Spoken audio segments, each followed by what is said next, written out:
At Klondike Cheese Factory in Monroe, Wisconsin, generations of cheesemakers learned the trade by growing up in it. Grandpa came here in 1925 from Switzerland for the purpose of making cheese. Mom and Dad took over from Grandpa and Grandma. When I was 5 years old, I'd be out there hanging out with the farmers. Back in the day, you did everything. You did everything yourself. Well, there was Dad and one hired man and my two brothers and I. Grandpa just made Swiss cheese, and Dad pretty much made Swiss cheese.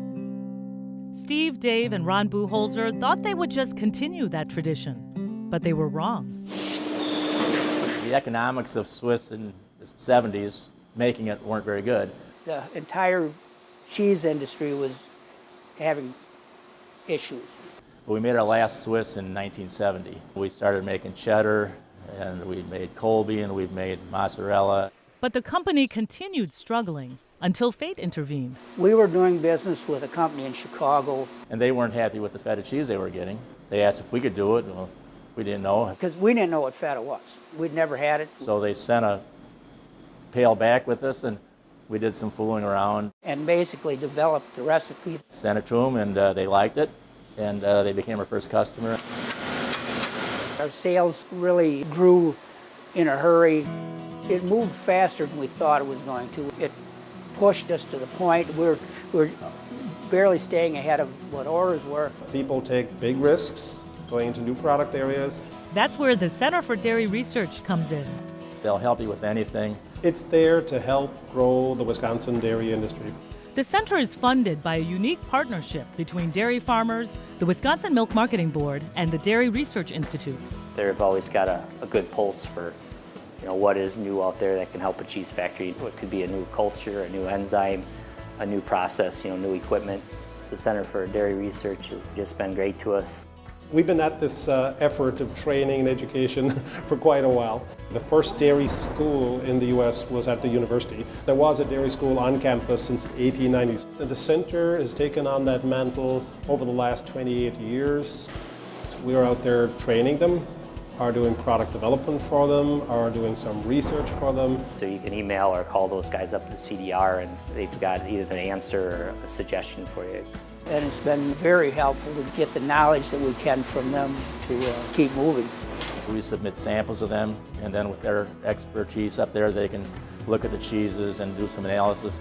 I think it's been really a great thing. They've been very instrumental in our success. Keeping companies like Klondike successful is key to growing Wisconsin's $27 billion a year dairy industry.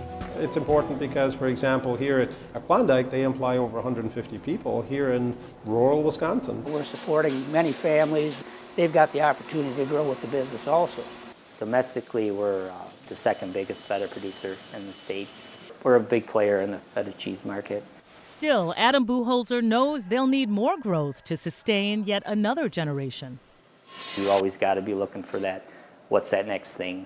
Thinking about some sort of niche that could be for the fourth generation. They said, there's something going on in this Greek yogurt. Everybody's talking about it. There's a big buzz. We're a cheese plant. What would we need to do to get into making Greek yogurt?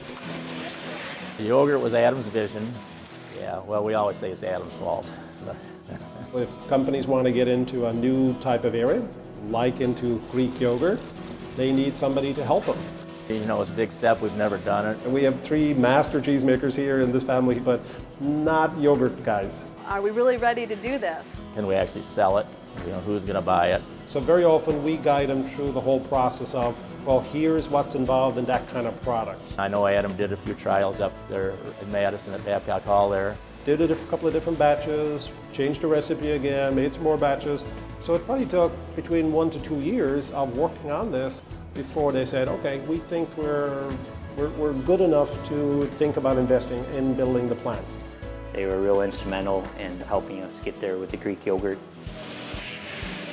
Klondike can now produce up to 18 million pounds of yogurt a year. It's exciting to try to keep growing and keep it going. So this is a big change for them, but that's part of the fun of it. We've always been proactive. When the opportunity came to try something new, we said, why not? It's that spirit that has sustained a way of life for nearly 9 decades and 4 generations. And one of the things that I like the best about it is, I get to see my family every day. I'm proud of what my dad and uncles and grandpa and great-grandpa have done. And we're going to try to keep it rolling and make it successful. I do have 4 kids of my own, and if we can get the 5th generation going, that'd be great. I'm really proud of the fact that we've been able to do this. You get up every morning and say, hey, it's neat to go to work. Feels real good. Absolutely. Yeah.